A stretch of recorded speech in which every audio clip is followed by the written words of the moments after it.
샬롬 샬롬 샬롬 샬롬. 하나님 사랑합니다. 여러분 주 안에서 사랑합니다. 오늘 창세기 30장 25절에서 43절까지 나는 어느 때에야 내 집을 세우리까. 호주이나 삼촌 라반이 뼈꼬를 빼먹었어요. 그죠? 다윗도 늦게도 가서 장가도 늦게도 갔는데 20년을 여기서 그죠? 머슴 노릇을 하면서 있었어요. 그러니까 이제 못 가게 네가 여기 그냥 있어라 하니까는 이제 30절에서 When my I do something for my own whole household, 나는 언제 내 집을 세우릴까? 라고 얘기합니다. 그죠? 아무리 사위 삼촌 집이고 아무리 부모 집이고 그죠? 그렇지만 내 집은 누가 세워야 될까요? 내가 좀 나도 내 일가를 좀 만들고 싶다라는 그런 소망을 보이죠. 창세기 30장은 야곱의 아들들을 중심으로 한 야곱의 생애에 관한 내용이 달려있죠. 지금 계속 저는 이걸 같이 교독을 해서 읽으면서 야곱은 복 터졌다 그런 생각이 들었어요. 막 서로 경쟁을 해서 다투듯 해가지고 자기 하녀들은 그때는 뭐 그냥 하녀가 그냥 뭐 하나의 그냥 그 재산 소유물 같았기 때문에 어떻게 해도 상관이 없었던 것 같아요. 이 시대에는. 그래서 그냥 서로 자기의 그 하녀들을 주죠.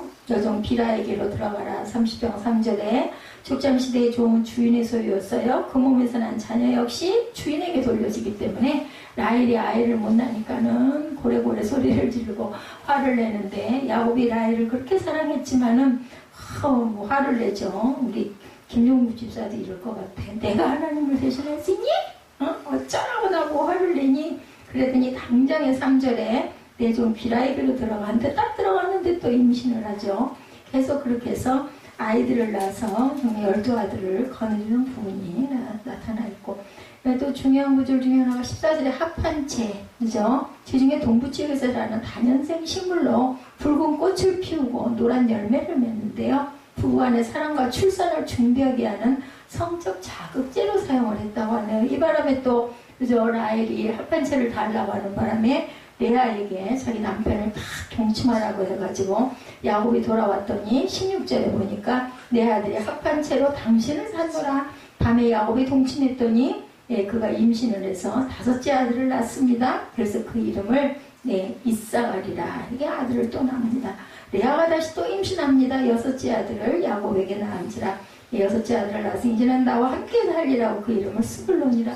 레아는 아들을 낳을 때마다 소원이 남편이 나를 사랑하리라. 이제는 남편이 나와 함께 하리라. 이제 남편이 나를 좀 바라보리라. 뭐 이런 이름들을 아들에게 계속 주면서 아들 4명을 낳죠. 1절에서 5절에 보면. 그래서 그 마음이 불안하였고 나중에는 형을 투기하여서 남편 야곱에게 나로 자식을 낳게 하라. 그렇지 않으면 내가 죽겠노라. 그러고 라헬은 그저 추태를 부리는 부분들이 1절부터 나타납니다. 야곱은 단호의 분을 바라며 말하죠. 라헬에게 잉태치 못하게 하는 존재가 내가 아니라 하나님이신데 내가 어떻게 하나님을 대신할 수 있겠느냐. 아주 옳은 얘기죠.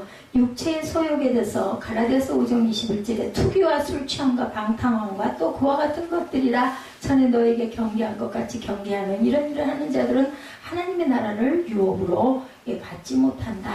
인간의 본성이 아까 제가 그 야곱 얘기를 잠깐 했지만은 굉장히 우리 마음 안에는 욕심들이 다 있어요. 근데 욕심을 좀 부릴 만큼만 부려야 되는, 너무 많이 부리면은 하나님한테 야단을 맞는데 야곱이 그 20년 세월을 얼마나 열심히 일을 했는지, 그리고 아내 라헬 하나를 얻기 위해서 남은 한 1, 2년만 노역을 해주면 되는 걸 7년씩이나, 그리고 또 원치도 않는 레아 때문에 또 7년이나 이런 식으로 어떻게 보면은 좀 정말 한 단수 위인 외삼촌을 만나가지고 너무나 뼈골이 빠져가지고 하나님께서 야곱의 정말 지혜라고 해야 되겠죠. 지혜를, 굉장히 많은 지혜를 가지고 있어서 요즘에 보면은 정말 열매 있는 나무들 같으면은 접붙임 하는 것 같이 양도 그렇게 해서 나뭇가지들을 물에다 담궈가지고 벗겨서 그거를 양이 바라보게 해서 그 얼룩무늬 있는 그런 양들을 많이 낳게 하는,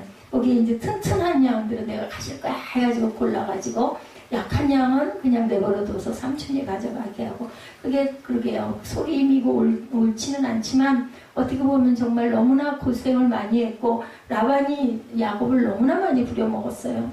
그것의 대가는 아니겠는가. 라헬의 목적은 자녀를 품에 안고 형 레아와 겨루어지지 않겠다. 투기가 심했던 것 같아요. 이쁜 반면에 투기가 심했습니다. 그 욕심이 많았던, 시기심이 많았던 거죠. 예, 그 목적을 이루는 과정이나 방법에 대한 고찰은 전혀 하지 않습니다. 하나님을 의지하지 아니하고 인간의 방법을 동원해서라도 자녀를 얻겠다라는 욕심을 부리죠, 라헬이.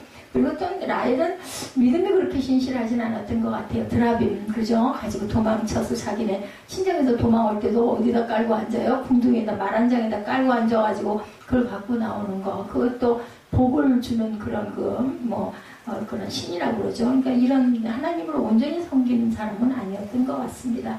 아들에 대한 욕심이 나타나죠. 창세기 31장 1절에 야곱이 라반의 아들들이 하는 말을 들은 즉 야곱이 우리 아버지의 소유를 다 빼앗고 우리 아버지의 소유로 말미암아 이 모든 재물을 모았다는지라 이렇게 증가하고 있습니다. 첩을 제공하죠. 라헬이. 그래서 31절에 보면 30장 31절에 라반이 이르되 내가 무엇으로 내게 주랴. 야곱이 이르되 외삼촌께서 내게 아무것도 주시지 않아도 나를 위하여 이 일을 행하시면 내가 대신 외삼촌의 양떼를 먹이고 지키리다 라고 얘기합니다. 내 아내 데리고 내 고향으로 좀 돌아가게 해주십시오. 그럼 내가 뭐든지 다 해드리겠습니다 라고 얘기를 하죠. 비라의 자녀들에 대해서 6절에서 8절에 나타나 있습니다. 비라는 비천한 신분, 그죠? 하녀죠. 비라의 상전인 라헬과 레아의 질투 속에서 어부지리 격으로 야곱의 아내가 되고 단과 납달리라고 하는 두 아들을, 아들을 참 잘 낳았어요. 딸들은 하나도 나타나지고 전부 아들만 낳죠. 12아들. 비라의 첫 아들인 단의 이름은 하나님께서 라헬 자신의 억울한 사정을 공정하게 판단해 주셔서 자신의 수치가 없어졌다는 뜻이에요. 예. 비라가 난 단이라는 이름은 예, 창세기 49장 17절에 단은 길섭의 뱀이요 샛길의 독사로다. 뱀의 의미를 갖고 있네. 말굽을 물어서 그 탁자를 뒤로 떨어뜨리게 하리로다. 예, 단의 뜻입니다. 납달리의 뜻은 예, 삼사슴이라는 뜻을 갖고 있습니다. 아름다운 소리를 바란다 라고 얘기합니다. 태를 여신 하나님께서 레아가 실바를 첩으로 주자 또 태를 열어주시죠. 라헬과 레아의 투기는 냉철한 이상의 판단을 이미 잃었어요. 서로 하녀들을 막 야곱이 얼마나 좋았을까요? 좋기만 했을까요? 괴로울 수도 있을 것 같아요. 피곤해 죽겠는데. 그래서 어쨌든 그렇게 해가지고 그 극성스러운 두 아내 바람에 12아들을 낳습니다. 두 자매 간의 투기는 둘 모두에게 몸종을 야곱의 첩으로 주는 결과가 나타나죠. 라헬이 시녀 비라를 야곱에게 첩으로 준 것과 그에게서 아들이 태어난 것을 본 레아는 나도 생산이 멈췄다 단정하고 자신의 시녀인 실바를 야곱의 첩으로, 실바에게서 갓과 에셀이라는 두 아들이 태어나죠. 아까 갓의 그 뜻 말씀드렸죠. 실바를 첩으로 주는 레아가 자신의 출산이 멈춤을 보고 이제는 실바를 데려다 야곱에게 주어 아내를 삼게 합니다. 창세기 30장을 본문에 10절이죠. 레아의 시녀 실바가 야곱에게 아들을 낳으매 차별을 받은 적 창세기 21장 10절에 그가 아브라함에게 이르되 이 여종과 그 아들을 내쫓으라. 이스라엘이죠. 이 종의 아들은 내 아들 이삭과 함께 기업을 얻지 못함으로 그래서 차별을 받고 내쫓기죠. 광야로. 하나님 불쌍히 여기세요. 그러니까 보면은 이 이스라엘을 낳았던 그 엄마는 굉장히 그래도 하나님을 의지하지 않았을까. 얼마나 원통하게 울었으면 그 소리를 듣고 축복을 해주죠. 그래서 하나의 그 큰 나라를 이루리라 해가지고 나라를 이스마엘이죠. 이스마엘이 나라를 얻게 한 게 지금 암몬 자손, 암몬 족속 이스라엘과 지금도 전쟁을 하고 있습니다. 레아의 태를 여신 하나님 17절이죠. 합한 채보다 남편을 택한 레아는 생산이 멈춘 여인이었지만 그 밤에 남편과 동침해서 이사왈이라는 아들을 얻게 됩니다.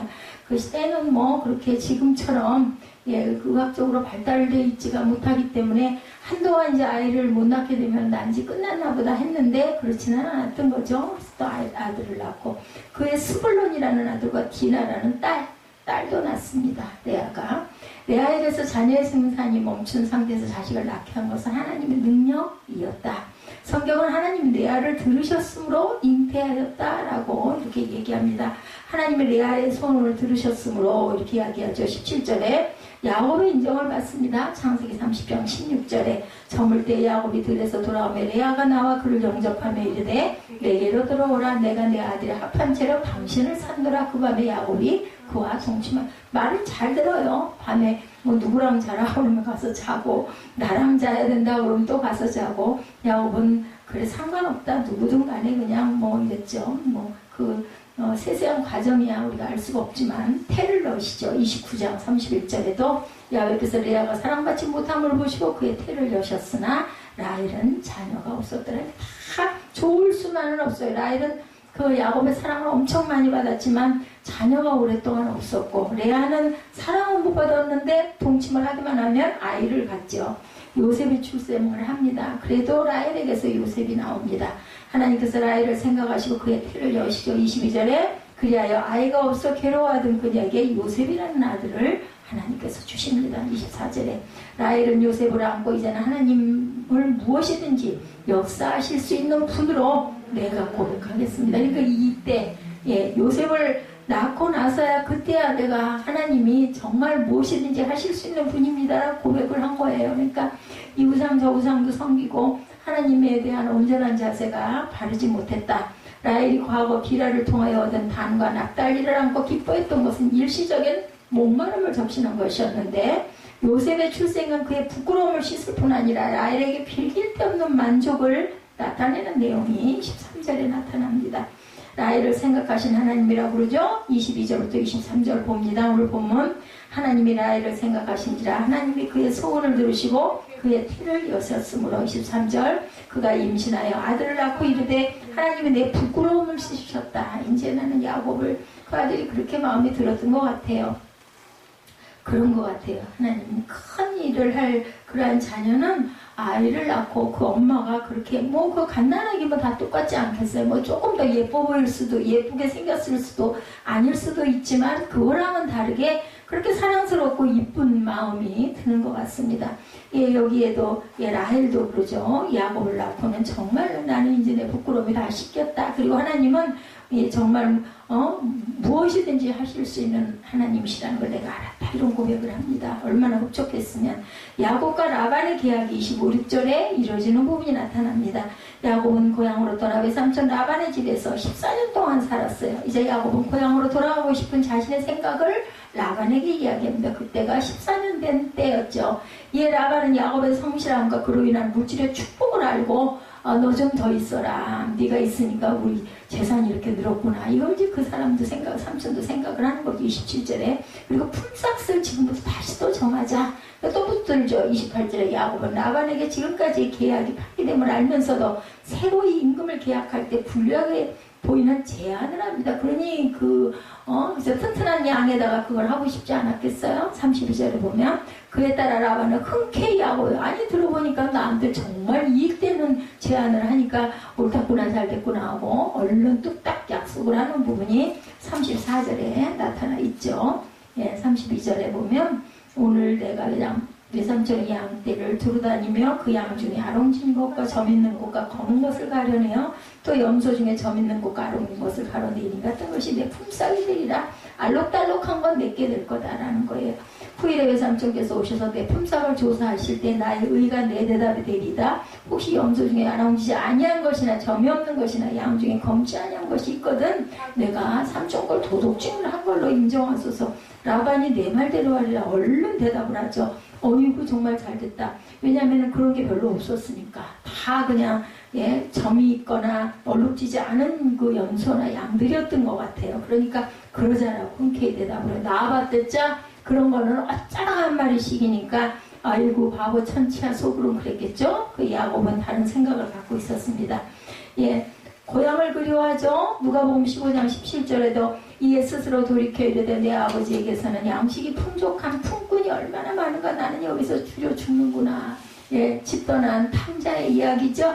열심히 일합니다. 29절에 오늘 보면 야곱이 그에게 이르되 내가 어떻게 외삼촌을 섬겼는지 어떻게 외삼촌의 가축을 쳤는지 외삼촌이 아시나이다. 그래 열심히 일했기 때문에 외삼촌이 붙들죠. 또 같이 있자고 하지만 이게 아무래도 때는 내쫓았겠죠.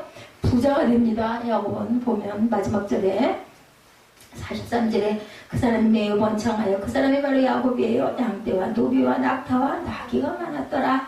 자, 라반은 야곱의 성실성과 이로 인한 물질의 축복을 알고 계속 같이 있기를 그 거듭거듭 부탁을 하는 부분. 그러다 보니까 6년을 더 있으면서 아까 얘기한 대로 튼튼한 그죠? 양이나 그런 그 염소를 보면은 다 자기 걸로 그 알록달록한 걸 낳게 할 뭐 의학적인 자신도 있지 않았을까 하는 생각이 들어요.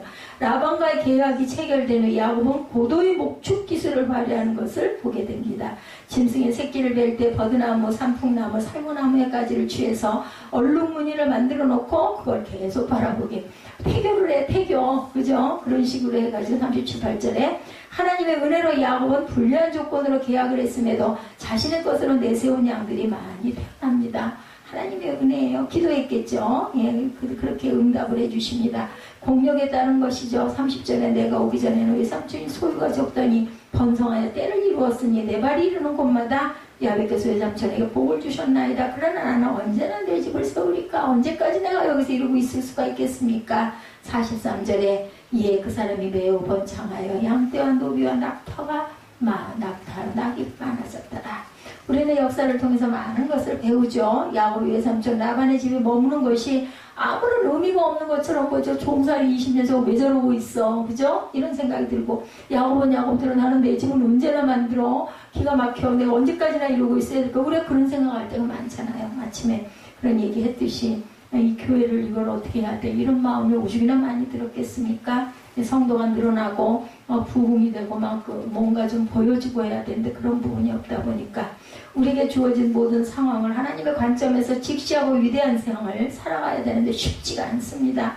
야곱은 아버지 이삭에게 축복을 받고 하나님에게도 복을 약속받고 하란으로 갔는데 빈손으로 시작을 합니다. 삼촌 라반의 머슴으로 14년 그리고 또 6년 20년 동안 머슴을 살죠.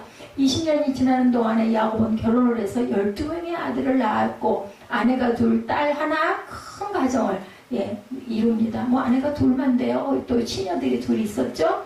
만일 야곱이 그대로 편안하게 살기를 원했다면 계속 그렇게 있었어도 안 될 건 없었어요. 그렇지만 야곱에게는 야곱 나름의 또한 꿈이 있습니다. 삼촌 밑에서 일하는 것이 아닌 내 가문을 나도 만들고 싶다.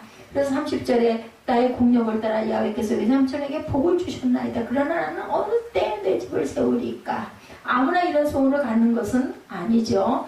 남의 밑에 일하는 것으로 만족하는 사람도 있습니다. 이것은 좋고 저것은 나쁘다라는 취지로 얘기하는 게 아니라 사람마다 달라요. 그죠? 나는 그죠? 여기서 이렇게 월급 받고 그냥 편하게 어떤 책임감 없이 그냥 이렇게 조금씩 올라가면서 나는 그냥 그렇게 살아가고 싶다는 사람이 있고, 어떤 사람은 고생을 하고 죽겠고 어떨 때는 뭐 망할 수도 있겠지만 나는 그래도 내 하나의 기업을 좀 만들어 보고 싶다. 야망을 가진 사람도 있습니다.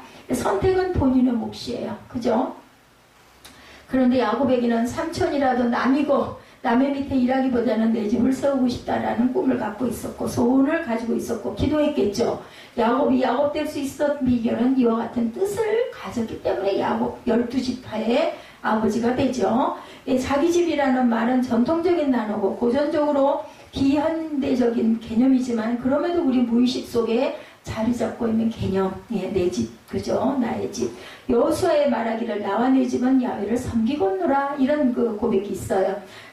민족 간의 별개의 개념으로 자기 집을 일컫습니다. 그 집이 야훼를 섬기는 성전이 되죠. 바울은 주 예수를 믿으라 그리하면 너와 내 집이 구원을 받으리라.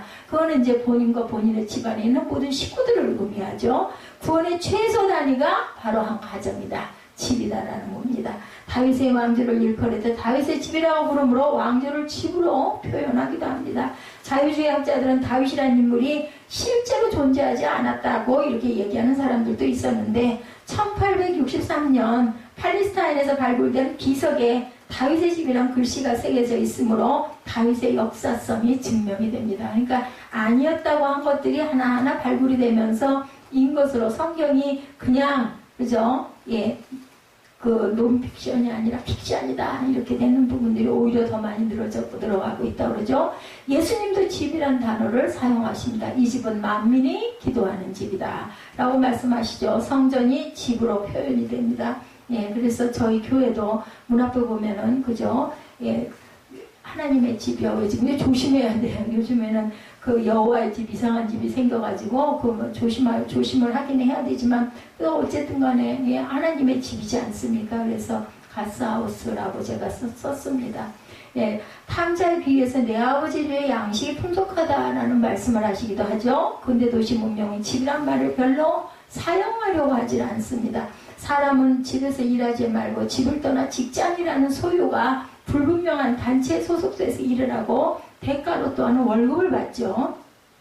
뭐 대기업이든 공무원이든 전문직이든 직장을 가지고 있고 거기서 월급을 받습니다.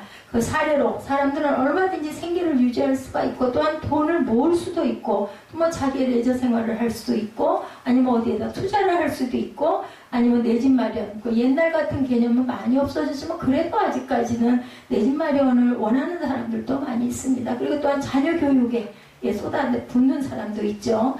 그런 것들이 요즘 세대에는 인정이 되고 대부분 사람들이 선택하는 방법 중에 하나씩이다. 직장에서 일하는 것은 결국은 남을 위해서 일하는 것이 아니고 남에게 돈을 벌어다 주는 것이고 일평생 직장에서 일한들 뭐 큰 부를 얻지는 못합니다. 근데 안정됐다. 그래서 대기업에 들어가려고 그러죠. 안정된 좋은 직장.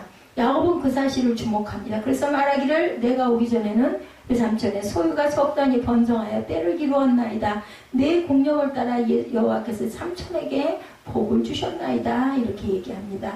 야곱이 라반을 위해 성실히 일해줌으로 라반이 부유해집니다. 그렇지만 그 자체가 야곱에게 부를 얻게 하지는 못했다.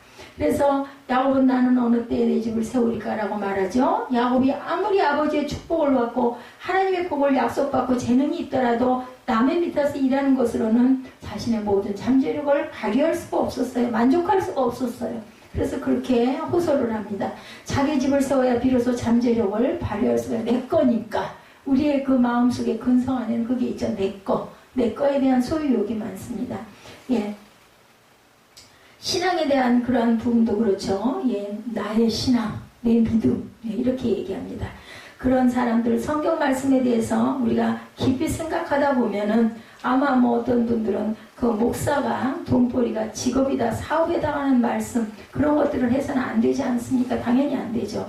아무리 이삭이 야곱을 축복을 했고 하나님이 야곱에게 복 주시기를 약속했다 하더라도 야곱 자신이 뜻을 세우기 전에는 그 효력을 발휘할 수가 없습니다. 하늘은 스스로 돕는 자를 돕는다라는 격언이 바로 그거죠. 이 야곱도 나는 내 집을 세우고 싶습니다 하다 보니까 그런 방법을 세우고 하는 거죠. 우리가 이 같은 원리를 들을 때 우리가 주저하는 이유가 세 가지가 있는데 첫째는 내 집을 세우려는 마음이 이기적이냐 아까 우리 잠깐 얘기했던 것처럼 예, 뭐 이거는 온전치 못한 방법 아니에요 이런 생각이 들기도 하고 둘째는 물질의 풍요를 얻으러 가는 것은 신앙에 상반된 것이 아니냐라는 그러한 또한 우려를 합니다. 세 번째는 하나님의 뜻이라면 저절로 이루어지지 않겠느냐 이런 생각을 하기도 합니다. 먼저 내 집을 세우려는 것은 이기적이냐 그럴까요 여러분들? 내 집을 세울 수 있는 사람은 나 외에는 없어요. 내가 세우니까 내 집인 거죠. 내 집을 대신할 수 있는 것은 없습니다. 삼촌도 결국은 삼촌의 집이지 야곱의 집을 세워주지는 못합니다. 삼촌이 자기의 집에 야곱을 포함해 줄 리도 없고 포함받고 싶지도 않죠. 초가상간이라도 내 집이 편하다라는 이야기가 있습니다. 내가 아니면 내 집을 세울 사람은 없다는 거죠. 이 원리가 원시적인 생각이라고 할 수도 있겠지만 이것은 성경적인 근거고 사실이고 깨달을 필요가 있는 말씀입니다. 성경에 있는 모든 인물이 자기의 집을 세우려고 한 건 아니죠. 다만 야곱은 내 집을 세우겠다라는 그런 마음을 갖고 있습니다. 예, 항상 야곱도 남의 밑에 들어가 16년을 일했기 때문에 내 집에 대한 소망이 더 크지 않았을까. 그리고 둘째로 물질적인 풍요를 누리려는 마음이 과연 탐욕일까 아닐까. 그리고 둘째로 물질적인 풍요를 누리려는 그것은 죄가 아닐까? 그렇지 않죠. 그간 부자들이 가르쳐준 거짓말. 믿지 않는 사람은 그렇게 대답합니다. 그러나 믿는 사람이기 때문에 우리는 그렇게 대답할 필요가 없습니다. 기영이 할 거면 담대한 믿음으로 그죠? 잘해야 돼요. 다수의 사람들이 돈을 벌고 싶은데 이게 옳은가 확신이 없기 때문에 예, 제대로 확실하게 하질 않습니다. 기왕에 할 거면 야곱처럼 계획을 세우고 뜻을 정해서 해야 된다. 그는 내 집을 세우리라는 뜻을 정하죠. 돈을 벌려고 할 때 하면 안 되는 것은 도둑질, 불법. 근데 야곱이 했던 방법 중에는 좀 불법스럽지 않느냐. 근데 충분히 그러고도 남을 만한 그러한 그 희생이 많았어요. 부도덕한 일, 그런 걸 또는 해서는 안 됩니다. 야곱의 방법은 삼촌과 언약된 대로 한 것이다. 그리고 야곱은 자기만이 갖고 있는 노하우의 능력을 동원합니다.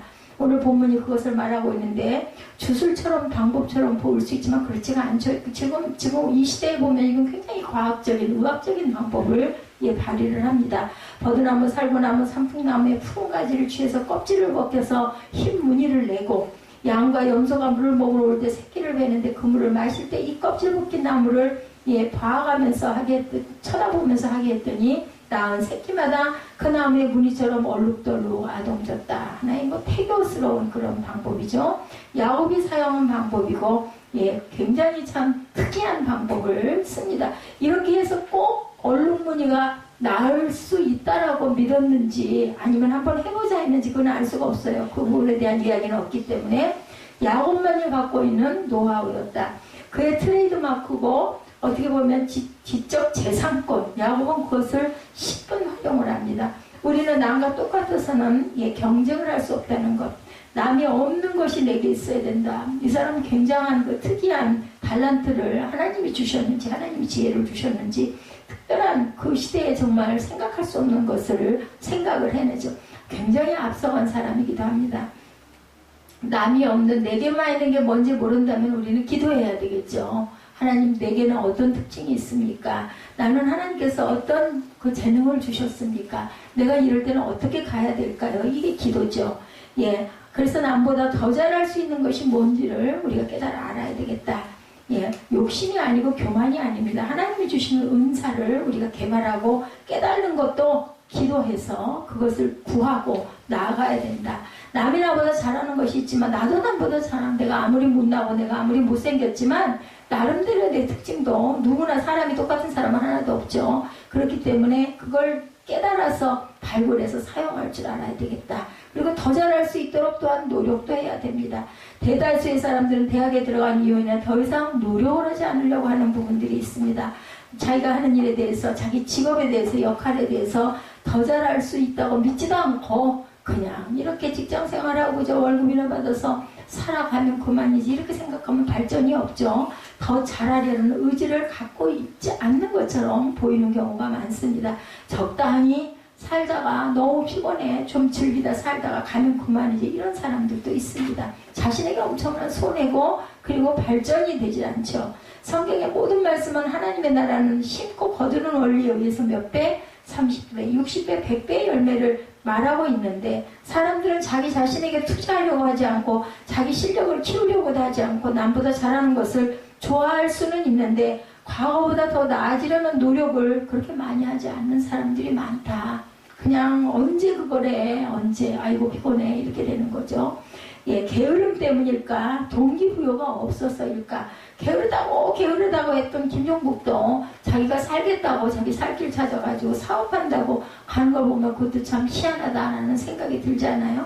그냥 손가락도 꼼짝 안 하고 그냥 집에 돌아오면은 배 두들기고 누워가지고 TV에 나오는 코믹 프로그램 보면서 낄낄 웃기나 하고 손으로 계속 게임이나 하고, 그래서 아이고 저 인간 어떡하면 좋아 했는데도 나름대로의 또 자기 욕심은 또 갖고 있었던 사람, 또 비슷한 사람 만나니까 지금은 물불을 안 가리고 밤이나 낮이나 뛰어다니죠. 이런 것들이 드러나는 그러한 사람들이 있다. 자기 자신에 대한 손해를 절대로 봐서는 안 되는 거죠. 직업이든 취미활동이든 신앙의 섬김이든 기왕이 할 거라면 더 잘하고 더 잘할 수 있도록, 이왕이면 하나님 살아계시는 거 안다면 하나님 보시기에 온전한 모습이 되도록 우리는 최선을 다하고 노력하고 부족한 부분을 구하고 기도해서 받아야 되겠죠. 그게 내 자신에 대한 의무고 하나님이 나를 세상에 낳아주신 목적이기도 하다라는 거죠. 이것으로 족하다가 아니고 더 잘할 수 있는 길이 있을 텐데 어떻게 하면 더 나아질 수 있을까, 이런 생각을 계속 해야 합니다. 어떻게 하면 빨리 내가 이루고 갈 수 있을까, 내가 어떤 길로 가야 오늘보다 나은 내일이 돼서 주변에 내가 잘 먹고 잘 살겠다는 게 아니라 주변에 좋은 영향을 많이 끼치고 나누어 살 수 있을까 이런 생각을 할 수 있어야 되겠다. 김우중 회장님 6.25 전쟁 때 부산으로 피난을 갔는데 그분이 구두 닦기를 했다고 합니다. 신문을 팔았다고 합니다. 그런데 여러 애들이 신문을 파는데 김우중 회장은 남들보다 신문 판매량이 굉장히 많았다고 그래요. 비결이 있었는데 다른 애들은 신문을 하나 팔고 돈을 받고 거스름돈을 돌려주고 신문 하나를 팔고 돈을 받고 거스름돈을 돌려주는데 이 김우중 씨는 이 시간이 너무 많이 걸려서 안 되겠다라고 머리로 생각을 한 거예요. 그래서 돈을 받지 않고 신문부터 모두 다 나눠줬대요. 어딜 가서 사람이 많은 곳 신문을 팔 때는 신문 사겠다는 사람들한테 그냥 신문을 다 주고 신문을 다 받고 나면 그 다음에 돈을 얻으러 다녔다고 합니다. 그러다 보니까 시간이 엄청나게 절약이 됐다는 거죠. 지혜죠. 그 시대에는 그 생각을 못할 때 이 사람은 그 생각을 했다는 거죠. 그런 의지가 있었기 때문에 결국은 뛰어난 그 대기업을 세울 수가 있었던 거다. 예수께서는 탐욕을 경계하라고 가르치셨지만 돈을 버는 원리에 대해서 말씀을 합니다. 그게 바로 달란트의 비유 있었죠. 그죠? 달란트가 당시의 화폐 단위였습니다. 오늘날의 달러, 유로 같다고 생각하면 되는데 받은 달란트를 가지고 열심히 일하면 곱절을 남길 수 있다는 비유의 내용이 달란트의 비유이죠. 땅에다 묻어놓은 사람 보고는 게으른 종이라고 그러죠. 그래서 문 밖으로 내쫓습니다. 예수님이 돈벌이에 대해서 말씀하신 것은 아니지만 돈에 적용해서 우리가 생각을 해야 되겠다. 돈이든 은사든 재능이든 똑같은 원리를 따라서 역사를 합니다. 하나님이 만드신 모든 것이 선함에 감사함으로 받으면 버릴 것이 없느니라고 하셨습니다. 하나님의 말씀과 기도로 인하여서 너희는 거룩해지니라고도 말씀을 하셨습니다. 세 번째, 하나님의 뜻이라면 저절로 이루어지지 않겠습니까? 가만히 있어도 그럴 리는 없죠. 하나님의 뜻이기 때문에 사람도 자기의 뜻을 품을 수가 있는 거다. 우리는 하나님의 형상대로 만들어졌어요. 그렇죠? 성경 어디에도 인간의 역할을 배제한 채 하나님의 뜻이 이루어진 경우는 없습니다. 누군가를 통해서 통로가 있어가지고 꼭 사람을 사용하시죠. 뭐 적군이든 적장이든 아니면 그죠? 이방나라 왕이든 이런 사람들 하나님께서는 사용을 하십니다. 하나님의 뜻이기 때문에 사람이 열심을 갖는 것이고 열심히 일하게 됩니다. 야곱은 누구보다 열심히 일했습니다. 남이 갖지 못하는 지혜를 또한 갖고 있었고 그것을 그냥 갖고 생각만 하다 만 게 아니라 실행을 하죠. 모든 사람이 야곱처럼 대하는 건 아니지만 모두가 자기의 집을 세우는 것은 아니지만 자기 집을 세울 수 있고 세우는 사람이 있고 그 원리는 우리에게 유효하다라는 겁니다. 할 수 있다는 것을 알고 안 하면 본인의 선택이지만 할 수 있다는 것을 몰랐기 때문에 안 하면 손해가 되는 거죠. 알아야 되겠죠.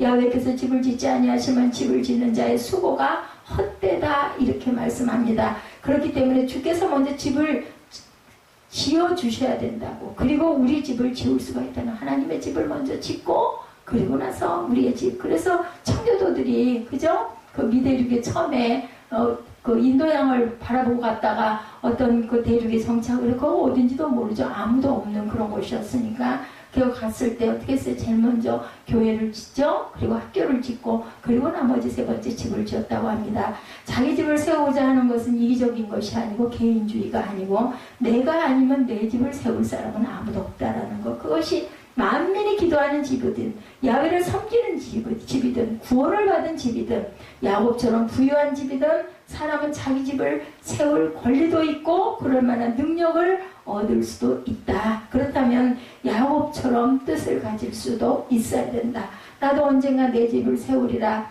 야훼 하나님이 이 집을 세워주시리라 라는 믿음을 가지고 기도해야 된다는 거죠.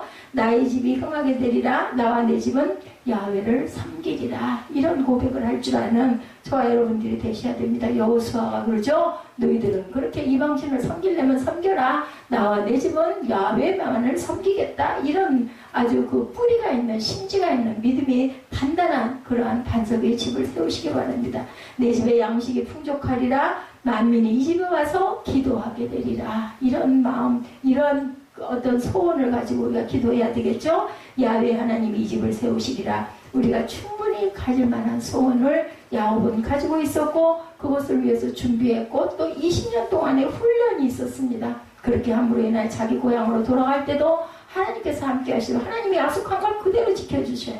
내가 돌아가서 집에 돌아갈 때까지 하나님이 나를 보호하셔서 잘 돌아가게 해주시면 내가 하나님의 전을 세울 것이고 항상 11조를 드리겠습니다. 그러면 항상 예배 드리고 살겠습니다라는 뜻이에요. 그것을 약속을 하셨기 때문에 돌아갈 때까지 누구의 그죠? 그 에서의 그 마음까지도 움직이셔서 죽이려고 쫓아오다가 나중에는 동생을 그저 끌어안아주는 입맞춤을 해주는 그런 환대를 받는 야곱이 되게 해주셨다. 그러니까 야곱이 정말 여러 가지를 교활하고 못되고 이런 부분이 있었지만 하나님을 바라보고 경외하고 사랑하고 믿는 그 믿음 하나 때문에 하나님께서는 이렇게 12지파에 그러한 그 조상이 되게 해주시는 축복을 주셨다는 것을 우리가 창세기 30장 25절에서 43절에 내가 언제 어느 때 이 집을 내 집을 세우리까 라는 고백에 응답해 주신 하나님, 우리도 그런 고백을 할 줄 아는 저와 여러분들이 되시기를 주님의 이름으로 축복합니다. 예, 찬양하시고